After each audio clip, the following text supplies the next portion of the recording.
Hello dear, आज अपन बहुत ही important topic के ऊपर एक फ्लो चार्ट के माध्यम से आपको फिर से इस चीज़ को समझाना चाहते हैं। जैसे कि पिछले पार्ट के अंदर अपन ने ठोसों में उत्पन्न त्रुटियों के बारे में बात कर रहे थे। कुल मिला के अगर नाम के हिसाब से देखा जाए तो ये कुल प्रकार से देखा जाए तो 8 हो जाती है, लेकिन वो 8 कौन सी होती है मैं एक फ्लो चार्ट के माध्यम से समझाना चाहता हूँ। सबसे पहले अगर ठोसों की त्रुटियों की बात करते हैं तो ठोसों के अंदर जो त्रुटि उत्पन्न होती है, क्या कह सकते हैं अपन, जो ठोसों के अंदर त्रुटियां होती हैं, शॉर्टकट लिखूंगा, ज़्यादा वर्ड नहीं लिख पाता हूं मैं आपको यहाँ पे। जो ठोसों के अंदर त्रुटियां होती हैं उनको हम मुख्यतः दो अलग अलग भागों में नाम दे देते हैं। एक को हम बिंदु या परमाणुवीय त्रुटि कहते हैं और दूसरे को हम इलेक्ट्रॉनीय त्रुटि कहते हैं। क्या कहते हैं? इलेक्ट्रॉनीय त्रुटि। सबसे पहले अगर मैं बात करूं इन दोनों के केस में तो यहाँ पे एक तो निकल के आता है अपने पास रिक्ति का दोष। क्या निकल के आता है? रिक्ति का दोष निकल के आता है। ठीक है, पहला। जो दूसरा है वो निकल के आता है अपने पास अंतराकाशी दोष। क्या निकल के आता है? अंतराकाशी दोष। दोनों में फ़र्क कितना सा होता है? रिक्ति का दोष में क्या होगा? रिक्ति का दोष के अंदर जैसे कि आपको बता रखा है कि गोलों के स्थान पर एक गोला अचानक से मिस हो जाता है, चला जाता है, रिक्ति का दोष कहते हैं। और वो जो आपका एक तरह से अंतराकाशी दोष होता है उसके अंदर आपको पता है अंतराकाशी स्थान में एक अन्य गोला आकर समा जाता है। उसके बाद हम इलेक्ट्रॉनीय त्रुटियों की बात करते हैं। किसकी बात करते हैं? इलेक्ट्रॉन त्रुटियों की बात करते हैं। तो इलेक्ट्रॉनिक त्रुटियों में आयनिक यौगिकों में देखा गया है, इसलिए इनको आयनिक क्रिस्टलों के दोष भी कहते हैं। और बाद में पता चला कि यहाँ पे हमने इनको दो भागों में फिर से बांट दिया था, और वो कौन से भाग थे? एक था अपना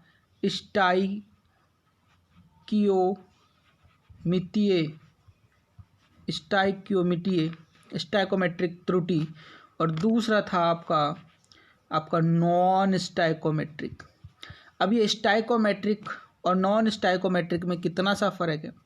स्टाइकोमेट्रिक आप जानते हो जहाँ पे धनायन और ऋणायनों की संख्या का अनुपात बना रहे, इट मीन्स मूल रासायनिक सूत्र के बराबर रहे, तो स्टाइकोमेट्रिक दोष कहलाता है। और स्टाइकोमेट्रिक दोष में भी हमने दो प्रकार के दोष देखे थे। एक हमारा सोटकी, भाई साहब, ये सोटकी मतलब शॉर्ट की त्रुटि है।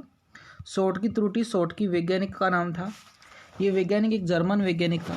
इन्होंने सर्वप्रथम पाया कि जैसे आपका एक धनायन और एक ऋणायन इस महाकुंभ में पड़ा होता है, जैसे एक Na+ और एक Cl-, तो क्या होता है, आपका एक धनायन और एक ऋणायन इस तंत्र को छोड़कर कहीं बाहर चला जाता है।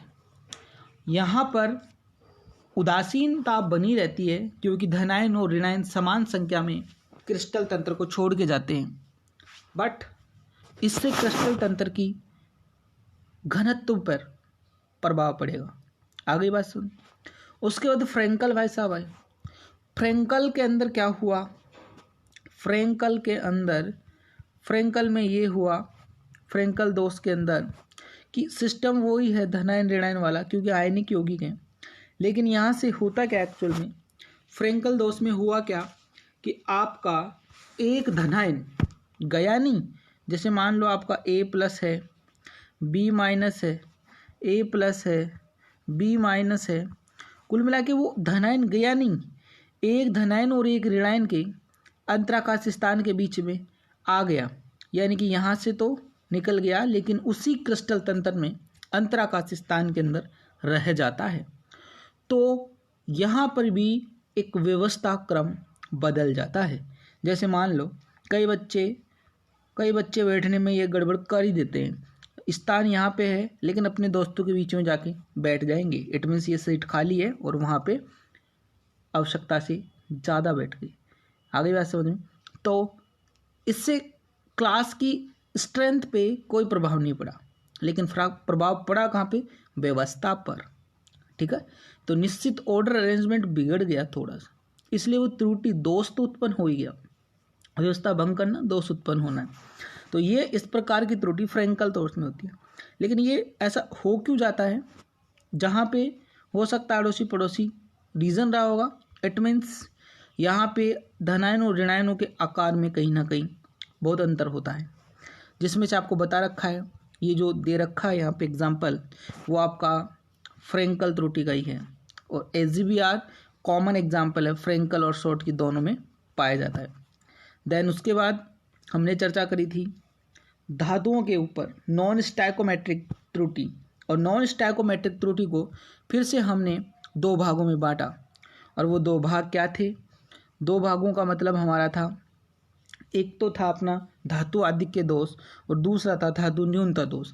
तो जो अपना धातु आधिक्य दोष था वो भी हमने कितने भागों में बांट लिया था? दो भागों में। एक तो क्या बांट लिया था अपने धनायन का आधिक्य, क्या बांट लिया था? धनायन का आधिक्य, और एक बांट लिया था ऋणायन का आधिक्य। ऐसे ही धातु न्यूनता दोष भी अपने दो प्रकार के थे, उसमें हमने फिर से धनायन का अभाव और एक ऋणायन का अभाव। धनायन के अभाव में हमने एक इम्पोर्टेंट पॉइंट पढ़ा था, मूर्खों का सोना। आप वहाँ पे वापस से पिछले वीडियो में जाना अगर समझ में नहीं आया तो। एंड ऋणायन के अभाव में हमने एफ केंद्र के बारे में पढ़े थे। ये सब चर्चा हम अब तक के वीडियो में कर चुके हैं, जैसे कि आपको यहाँ पे शो हो रहा होगा। लेकिन अब now this will be really important topic, ये अलग से इम्पोर्टेंट रखता है, और चैप्टर के अपन लास्ट पड़ाव में चल रहे हैं। लास्ट का मतलब आज नहीं तो कल इस चैप्टर का अंत कर ही देंगे। सो आज हमारा इम्पोर्टेंट टॉपिक जो है, now this will be really very important topic, और ये इंपॉर्टेंट टॉपिक है ठोसों में अशुद्धियाँ, इम्प्योरिटीज और defects in solid. It means ऐसा माना जाता है कि जैसे कि क्रिस्टल ठोस होता है, इट मीन्स कोई भी सॉल्ट होता है अपना, अगर किसी अशुद्धि के संपर्क में आ जाता है या अशुद्धि मिला दी जाती तो वो अपने कैटायन एंड एनायन के हिसाब से उसमें इम्प्योरिटीज मिल जाती हैं। सपोज दैट आयनिक यौगिकों में उत्पन्न होती है। पहली बात ध्यान रखना, ऐसा दोष किस में उत्पन्न होता है? आयनिक यौगिक लवण बनाते हैं। आयनिक यौगिकों में उत्पन्न दोष के अलावा ठोसों में अशुद्धि दोष, यानी कि अशुद्धि को जोड़ने से भी ठोसों में त्रुटि उत्पन्न की जा सकती है। उदाहरण के लिए NaCl में स्ट्रोंशियम क्लोराइड मिलाने से या मिलाने पर बने ठोस में द्विसंयोजी धनायन, इट मीन्स स्ट्रोंशियम +2 Na+ का स्थान ले लेता है, तथा क्रिस्टल में द्विसंयोजी आयनों की संख्या के बराबर Na+ रिक्तियाँ उत्पन्न हो जाती हैं। इसका आशय क्या है? इस प्रकार के दोष का आशय क्या है? सपोज दैट कहना ये चाह रहा है कि अपने पास पहले से था लूण, हाँ नमक, ठीक है, उसका फॉर्मूला बना हमारे पास Na+Cl-, Na+Cl-,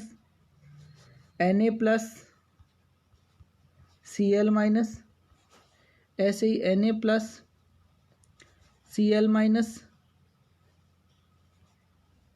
ठीक है, ऐसे ही अपने पास वापस से रिटर्न, यानी कि एक के बाद एक हमारे पास इस प्रकार के खूब सारे आयन बने हुए हैं। अगर इस डायग्राम में आप कंफ्यूज हो रहे हो तो डायग्राम में ये भी देख सकते हैं। यहाँ पे आपको करना क्या पड़ रहा है, एक चीज़ जो इसने बात कही है कि हमारे पास पहले था लूण NaCl, और NaCl में होता था हमारे पास Na+ और Cl-, लेकिन हम मिला क्या रहे हैं इसके अंदर? इसके अंदर अपन मिक्सअप कर रहे हैं स्ट्रोंशियम क्लोराइड। बट हम इस बात को जानते हैं स्ट्रोंशियम +2 होता है तब जाके Cl2Cl क्लोराइड बाहर निकलते हैं। सो अगर इस सिस्टम में स्ट्रोंशियम क्लोराइड मिलेगा तो एक स्ट्रोंशियम +2 आने के चक्कर से दो Na+ को यहाँ से जाना पड़ेगा, राइट। अब जो आपका स्ट्रोंशियम +2 आएगा वो तो स्थान तो एक Na+ की जगह ही रह पाएगा ना, ऐसे तो है नहीं कि दो Na+ की जगह वो स्थान ले लेगा, रहेगा तो एक जगह ही, लेकिन उसके ऊपर +2 चार्ज है। इसका मतलब ये तो है कि इस क्रिस्टल की उदासीनता बनाए रखने के लिए हमको दो Na+ को क्रिस्टल तंत्र से आउट करना पड़ेगा। इट मीन्स दो Na+ यहाँ से अगर जाएंगे तब जाके एक स्ट्रोंशियम +2 आ पा रहा है। यानी कुल मिला के बात ये हुई कि जितने स्ट्रोंशियम +2 आएंगे उतने हमारे क्रिस्टल तंत्र में रिक्त स्थान बच जाएंगे। उतने ही क्यों बच रहे हैं? जैसे मैंने कहा कि दो Na+ को आपने क्रिस्टल तंत्र से बाहर किया तब जाके एक आपका स्ट्रोंशियम +2 आया, तो इस खालिस्तान कितने हुए क्रिस्टल तंत्र में? दो, भरे कितने? एक तो खाली रह गया। यानी कि ऐसे ही फिर से एक स्ट्रोंशियम +2 आएगा तो फिर से दो Na+ खाली होंगे और फिर से एक भर जाएगा, लेकिन एक तो खाली रहेगा। तो हमारा इन चंद पंक्तियों का जो भावार्थ था वो यही था कि स्ट्रोंशियम +2 Na+ का स्थान ले लेता है तथा क्रिस्टल में द्विसंयोजी आयनों की संख्या के बराबर, यानी कि जितने स्ट्रोंशियम +2 होंगे उतने ही हमारे पास Na+ की रिक्तियाँ खाली स्थान बच जाएंगे।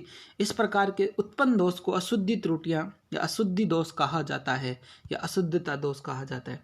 इस सिस्टम में कुछ इस प्रकार का मेंटेनेंस किया गया है, जैसे कि आपको दिख रहा होगा, यहाँ से एक Na+ गया था, एक Na+ यहाँ पे गया था। इट मीन्स यहाँ से आपके 2 Na+ आउट हुए थे, ठीक है, कितने, 2 Na+, तब जाके आपका एक स्ट्रोंशियम +2 यहाँ पे ऐड हुआ। क्यों? क्योंकि क्लोराइड आयन तो सेम ही है। Na+ अपने को यहाँ पे परिवर्तन दिख रहा है, जहाँ पे अपने को कुछ नज़र आ रहा है वो आ रहा है स्ट्रोंशियम +2। इट मीन्स पहले यहाँ पे एक संयोजी, एक धनायन संयोजी, अब यहाँ पे द्विसंयोजी आयनों का भी वास हो गया है ना। चलो, तो इस प्रकार से हम लवण यानी कि आयनिक यौगिकों में इस प्रकार की त्रुटियां भी उत्पन्न की जा सकती हैं और ऐसा ऐसा होता रहता है। अब बात करते हैं अपन, now this will be really important topic, ठोसों में विद्युतीय गुणधर्म। हम जानते हैं ठोसों में जो आपके विद्युत गुणधर्म है वो इनका मुख्य गुणधर्म है। ठोस इसी नाम से जाने जाते हैं कि ठोसों के अंदर एक तरह से चुंबकीय भी गुण होता है एंड विद्युत गुण इनका मुख्य गुण होता है। ठोसों में चालकता उनका मुख्य गुणधर्म होता है। ठोसों में चालकता उनका मुख्य गुणधर्म होता है, ठीक है। लेकिन विद्युत चालकता के आधार पर और ठोसों की आंतरिक संरचना के आधार के या बंधकता पर प्रकाश डालती है, तो हम इनको 3 भागों में बांट देते हैं। क्या कर देते हैं? 3 भागों में बांट देते हैं। आगे बात समझ में? जैसे सबसे पहले आपको पता है, हम चालकताओं की बात करते हैं तो चालक, अर्धचालक और कुचालक, तीन प्रकार के टॉपिक्स के ऊपर चर्चा करते हैं। चालकता क्या है, यानी कि चालक किसे कहते हैं, अचालक और अर्धचालक। ऐसे नाम हम बचपन से सुने आ रहे हैं। बचपन का मतलब कहीं ना कहीं 9-10 से सुनते आ रहे हैं। आज तो हम बहुत बड़े हो गए, 11-12 में भी कई बार सुन लिया होगा। इट मीन्स सबसे पहले अपन अगर बात कर ले चालक के बारे में, देखो ठोसों में ज़रूरी नहीं है हर कोई ठोस में चालकता उत्पन्न हो ही जाए, ठीक है। तो चालक की बात करते हैं, कंडक्टर्स। चालक कौन प्रदर्शित करते हैं? वे पदार्थ जो विद्युत का चालन करते हैं वे विद्युत चालक कहलाते हैं। मतलब जैसे कि आपका सोना, चांदी, तांबा, ये जितने भी आपके एल्युमिनियम, जो भी है, कॉपर, जितने भी जिनके अंदर इलेक्ट्रॉन संचलन होता है, इट मीन्स आपका विद्युत प्रवाह होती है, प्रभावित होती है, प्रभावित, इफेक्टेड नहीं, फ्लुएंस। तो वहाँ पे आपका विद्युत चालन होता है, करंट दौड़ता है, सनसनाहट होती है, बिजली कड़कती है। इट मीन्स वो चालकता प्रदर्शित करते हैं। धातुएं विद्युत की चालक होती हैं, इनकी चालकता का मान उच्च होता है। 10⁻⁻4 से 10⁻⁻7 ओम इनवर्स मीटर इनवर्स होता है, क्योंकि आपको पता है चालकता हम एक पर्टिकुलर मीटर के अकॉर्डिंग देखते हैं। और आपको पता है यहाँ पे आपका जो इनका जो हम मात्रक निकालते हैं वो क्षेत्रफल और इनके क्षेत्रफल में, एकांक क्षेत्रफल में लगने वाला प्रतिरोध एक चालकता के लिए डेफिनेशन बनती है, तभी जाके ओम इनवर्स और मीटर इनवर्स यहाँ पे हो रहा है। चालक भी 2 प्रकार के होते हैं, एक होता है धात्विक चालक और एक होता है वैद्युत अपघटनीय चालक। आपको मैंने कहा था कि जो आयनिक यौगिक होते हैं ठोस अवस्था में चालकता प्रदर्शित नहीं करते, परंतु अपने जलीय विलयन या मोल्टन स्टेट का मतलब पिघली हुई अवस्था में चालकता प्रदर्शित करते हैं। सो चालकता को हम अगर ठोसों के आधार पर, क्योंकि आयनिक यौगिक भी ठोस ही होते हैं, इसलिए हम इस बात को नहीं बोल सकते कि आयनिक यौगिकों को हम चालकता नहीं बोलें। इट मीन्स चालकता को हम यहाँ पे 2 प्रकार की ग्राफ या 2 प्रकार की बातों से समझने की कोशिश करेंगे। जैसे एक तो आपका जो है वो है धात्विक चालक और एक आपका विद्युत अपघटनीय चालक, ठीक है। लेकिन दोनों में अंतर क्या रहता होगा वो जरूर अपन नोट करेंगे, क्योंकि अंतर है दोनों के अंदर, दोनों एक जैसे नहीं है, अंतर है दोनों के अंदर। ये अंतर अपन तीसरे चैप्टर इलेक्ट्रोकेमिस्ट्री में पढ़ेंगे, शुरू के अंदर ही पढ़ेंगे, क्योंकि वहाँ पे तो विद्युत मतलब पूरा चैप्टर ही क्या है, इलेक्ट्रिसिटी, इलेक्ट्रोकेमिस्ट्री है, वैद्युत रसायन है, तो वहाँ पे तो पढ़ना ही पड़ेगा। फिर भी थोड़ा सा अपन यहाँ पे चालक दो प्रकार के होते हैं, नाम आया है तो थोड़ी चर्चा कर लेते हैं, अपने क्या जाता है, ठीक है। धात्विक चालक मतलब जितने भी आपके मेटल्स हैं, जैसे मैंने अभी नाम लिया था, गोल्ड, सोना, चांदी, तांबा, है ना, ये जितने भी हैं इनके अंदर सब चालकता प्रदर्शित करता है। इट मीन्स धात्विक चालकों में इलेक्ट्रॉन के प्रवाह से विद्युत धारा प्रभावित होती है। अंतर है, बहुत इंपॉर्टेंट अंतर है, ध्यान रखना, now this will be real important, ये मेन अंतर ही यही है, ठीक है। तो धातुओं में यानी कि जो हमारे जितने भी विद्युत इलेक्ट्रिक उपकरण हैं उनके अंदर जो करंट आ रहा है वो एक इलेक्ट्रॉन के माध्यम से आ रहा है। किसके माध्यम से आ रहा है? इलेक्ट्रॉनों के माध्यम से आ रहा है। लेकिन जो विद्युत अपघटनीय चालक होते हैं, हाँ, लेकिन ध्यान रखना इनके अंदर कोई रासायनिक परिवर्तन नहीं होता है। जितने भी आपके अणु वणु जो भी हैं वो एक निश्चित ऑर्डर में व्यवस्थित ही रहते हैं, इनमें किसी प्रकार की हलचल बुचल कुछ कंपन नहीं होता होगा। लेकिन जो आपके विद्युत अपघटनीय चालक हैं उनका सिस्टम और रूल अलग है। जैसे विद्युत अपघटनीय चालक के अंदर आपके जो इलेक्ट्रोलाइट्स कंडक्टेंस होते हैं, इसमें विद्युत धारा का प्रवाह आपको तो पता ही होगा आयनों के द्वारा होता है, क्योंकि वहाँ पे आयन्स बनते हैं, और जितने ज़्यादा आयन बनेंगे, ये बात हम 11th के अंदर भी की है, सामने में भी की है, कई जगह करते हैं, इलेक्ट्रोकेमिस्ट्री में भी खूब करेंगे। तो इसमें विद्युत धारा का प्रवाह आयनों के कारण होता है। आयन दो प्रकार के होते हैं, दुनिया में दो ही प्रकार के होते हैं आयन, धन आयन और ऋण आयन, ठीक है। आयनिक ठोसों के जलीय विलयन ही विद्युत अपघटनीय चालक होते हैं। जैसे मैंने कहा कि नमक आपका NaCl जो लूण है वो ठोस अवस्था में चालकता प्रदर्शित नहीं करता, लेकिन मोल्टन स्टेट एंड जलीय विलयन में यानी कि ये एक्वस सॉल्यूशन के अंदर चालकता प्रदर्शित करेगा। और उसका रीजन क्या होगा? क्योंकि ये आयनों के कारण चालकता प्रदर्शित करता है, क्योंकि उनके माध्यम से भी इलेक्ट्रॉनों का आदान प्रदान हो जाता है, आयनों के माध्यम से भी। आयनों के ठोस के जलीय विलयन में विद्युत अपघटनीय चालक होते हैं और रासायनिक परिवर्तन भी होते हैं, जैसे हम लेक्लांसी सेल और डैनियल सेल फिजिक्स में बनाते रहते हैं। इट मीन्स वहाँ पे आप देखते हो, कभी कभार आपने सुना होगा ऐसे जिंक की, कॉपर की, ऐसे हमने एक रोड की बात की थी, पता चला धीरे धीरे आपकी कॉपर रोड क्या होती गई थी, कॉपर रोड आपकी इधर से मोटी हो रही थी, जिंक धीरे धीरे यहाँ से उठकर मतलब ऐसे हो रहा है।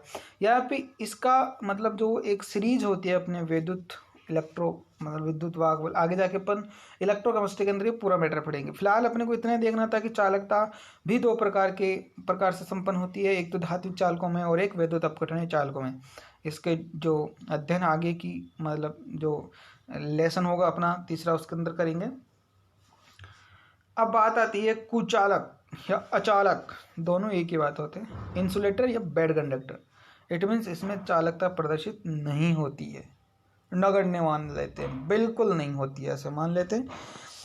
वे ठोस पदार्थ जो अपने में से विद्युत को प्रभावित नहीं होने देते हैं, क्या अपने में से विद्युत को प्रभावित नहीं होने देते हैं, अवरुद्ध पैदा कर देते हैं।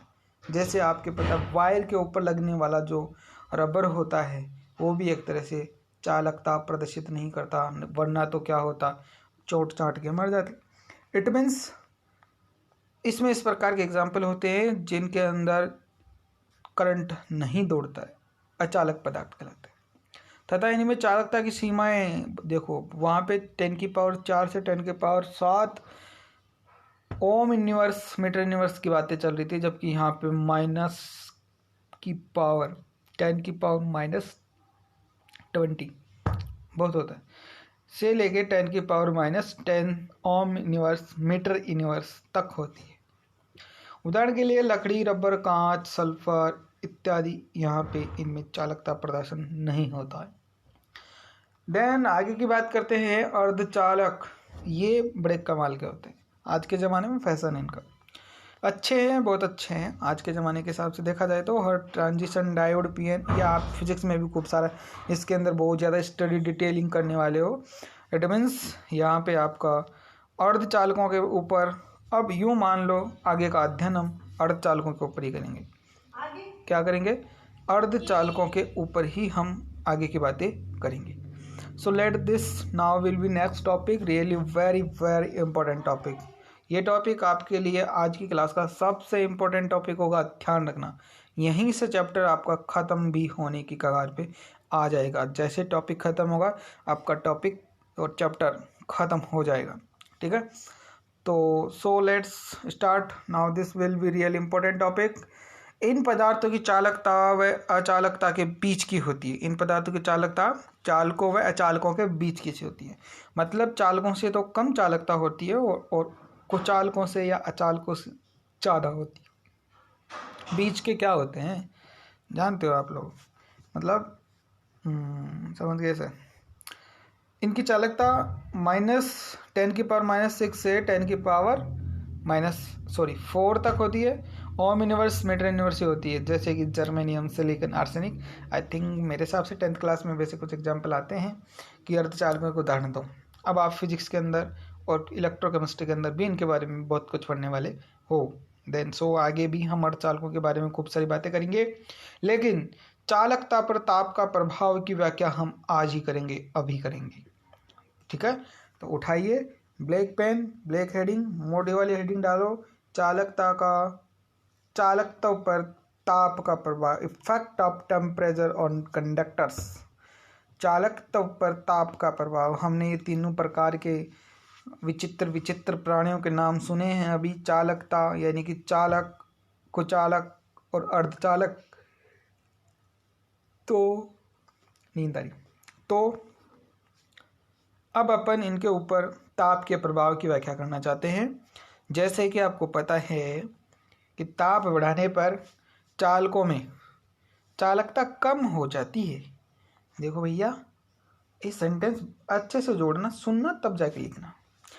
ताप बढ़ाने पर चालकों में चालकता कम हो जाती है। रीज़न क्या रहता होगा?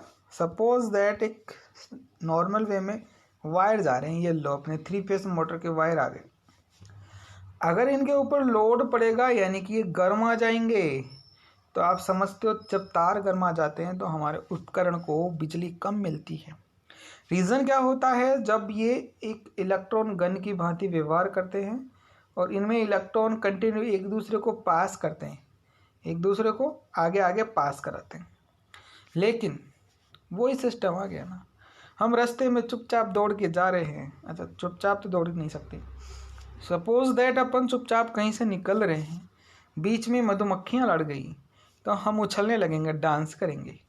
सो दैट यहाँ पर भी अपना यही एक वसूल रहा है कि इलेक्ट्रॉन यहाँ पे अगर परमानेंटली गति नॉर्मल कर रहे थे और इनका तापमान बढ़ा दिया गया, तो इलेक्ट्रॉनों में कंपन, वाइब्रेशन हो गया, यानी कि यहाँ पे डांस करने लग गए।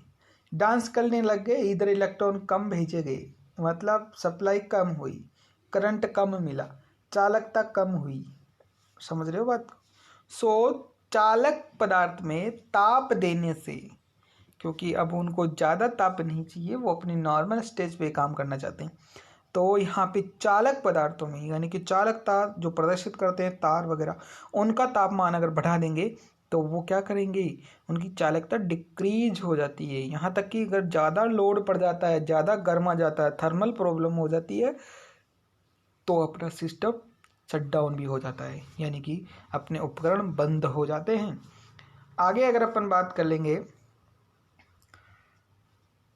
हाँ, अर्धचालकों में चालकता बढ़ती है। अर्धचालकों में चालकता क्या होगी? बढ़ेगी। तथा कुचालकों में ताप बढ़ाने पर अल्पत्य वृद्धि होती है। कुचालकों में ताप का बहुत ही कम इफेक्ट पड़ता है, बहुत कम। तो यहाँ से क्या सीख मिली? कोई पूछ लेता है ताप का प्रभाव। Now this will be really important question. चालकों में ताप बढ़ाने से चालकता कम होती है एंड अर्धचालकों में ताप बढ़ाने से चालकता बढ़ती है, और कुचालकों में ताप बढ़ाने पर अल्पत्य वृद्धि होती है। अल्पत्य बहुत कम वृद्धि होती है। अब अपन बात कर लेते हैं आगे वैद्युत चालकता की क्रियाविधि के बारे में कि ऐसा ऐसा क्यों होता होगा, इसके ऊपर भी अपन चर्चा कर लेते हैं। Now this will be really important topic. अब देखो यहाँ पे बैंड बनाए गए हैं। वैद्युत चालकता की क्रियाविधि के बारे में अपन ने यहाँ पे सोचा है, चर्चा की है। तो वैद्युत चालकता की क्रियाविधि के बारे में अगर चर्चा कर लेते हैं तो यहाँ पे सबसे पहले बेंड सिद्धांत के आधार पर चालक कुचालक अर्धचालकों में अंतर स्पष्ट किया गया है। अणुकक्षक सिद्धांत पर आधारित है। ये बेंड सिद्धांत किस पर आधारित है? अणुकक्षक सिद्धांत पर आधारित है। तो देखो आप इसको समझने की कोशिश करो। ये हमने किया है ऊर्जा के लिए आरेख, और ये है इनके चालक अचालक के अपने बना दिए बैंड वगैरह बना दिए, रिक्त बैंड बना दिए। अब एक बात तो तय है, जो ए हमने ली है चालक धातु, ए को क्या लिया अपन ने? चालक धातु। बी में क्या लिया अपन ने? अर्धचालक। और सी में क्या लिया है? अचालक कुचालक जो भी। जो चालक धातु होती हैं उनके अंदर जो आपका एक तरह से ऊर्जा अंतराल होता है वो न के बराबर होता है। देखो बिल्कुल जो अतिव्यापन बैंड हैं वो जस्ट ऐसे मान लो एक ही होता है। देन यहाँ पर जो आपके अर्धचालक होते हैं उनमें थोड़ा सा गैप होता है। जैसे ये जो आपका ऊर्जा अंतराल है वो थोड़ा सा इतना सा गैप है, यानी कि वर्जित क्षेत्र है। लेकिन जैसे ही ताप दिया तो यहाँ से इलेक्ट्रॉन जंप करके इसके अंदर कूद जाएंगे। आगे बात समझ में। और यहाँ पे ताप का इतना इफेक्ट नहीं पड़ता है कि इलेक्ट्रॉन यहाँ पे जंप करके कूद जाएं। वो तो थोड़ी सी इम्प्योरिटी से ही अपने को मतलब चालकता मिलती है। बाकी ये ऊर्जा अंतराल ज़्यादा है, इसके कारण ये जो रिक्त बैंड है ये रिक्त ही रह जाता है, इसमें कोई चालन नहीं होता है। ये आपका पूरित बैंड है। आगे बात समझ में। तो ये इस प्रकार से ऊर्जा का इतना अंतर होता है। तो ये एक क्रियाविधि के आधार पर ऐसा बनाया गया था। अब अगर अपन ये ऊपर वाले की बात कर लेते हैं तो देखो इधर ये चालकता बैंड होते हैं और संयोजकता बैंड की इलेक्ट्रॉनों की संख्या के आधार पर हमने इनको देखा है। अब अगर एक एक की बात करें अपन तो धातुओं में चालकता बैंड तथा संयोजकता बैंड परस्पर एक दूसरे से या एक दूसरे के सटे हुए होते हैं। देखो इधर जैसे मैंने कहा कि ये जो आपका है बॉक्स वो चालकों के लिए है। तो धातु में चालकता बैंड चालकता बैंड और संयोजकता बैंड आपस में क्या रहते हैं? एक दूसरे के सटे हुए होते हैं। इसलिए इलेक्ट्रॉन आसानी से चालकता बैंड में चले जाते हैं। इसी कारण धातु में विद्युत की अच्छी चालकता होती है। अब अगर ये आसानी से चले जाते हैं और ऊपर से हम इनको ताप वाप दे रहे हैं, इनको बिना मतलब गर्म कर रहे हैं, तो भैया ये खुद गर्म हो जाएगी। गर्म होने के बाद क्या होता है, इंसान की प्रवृत्ति हो चाहे जानवर की चाहे फिर किसी वस्तु की, गर्म होने के बाद उसका परिणाम भयंकर ही होता है, अनकंट्रोल हो जाता है। यहाँ पे इसकी जो गर्माहट है, ऊष्मा है, ताप है, ताव है, जो भी है हमारे लिए चालकता के केस में घातक है। देन बात करें अचालकों के बारे में। किसके बारे में बात करें? अचालकों के बारे में बात करें तो यहाँ पे होगा हमारा अचालकों में चालकता बैंड और संयोजकता बैंड में बहुत अधिक अंतर होता है, इसलिए इलेक्ट्रॉन की गति नहीं कर पाते। अतः कुचालकों में अत्यधिक अल्प चालकता पाई जाती है। अत्यधिक अल्प चालकता यानी बहुत कम चालकता पाई जाती है।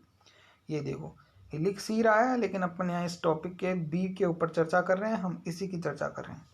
Then now this will be really very important topic जो है हमारा, वो है कुछ ठोसों में कुचालक व चालक पदार्थों की मध्यवर्ती स्तर की विद्युत चालकताएं प्रदर्शित करती हैं। इन्हें अर्धचालक कहते हैं।